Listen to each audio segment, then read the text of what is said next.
ঘটনায় সর্বনিম্ন সময়ের মধ্যে গ্রেপ্তার করা হয়েছে 7 ঘন্টার মধ্যে। 24 ঘন্টার মধ্যে আসামি 164 ধারায় স্বীকারোক্তিমূলক জবানবন্দি দিয়েছেন।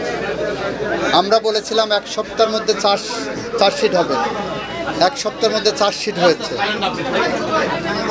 আমরা বিচারের প্রক্রিয়ায় জুনের 1 তারিখ থেকে 15 তারিখ পর্যন্ত আদালত ছুটিতে।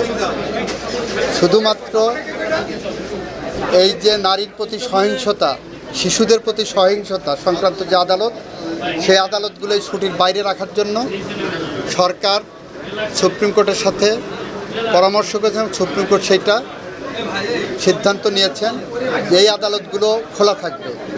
আপনারা দেখেছেন 1 তারিখেই রামিসার বিচার শুরু হচ্ছে।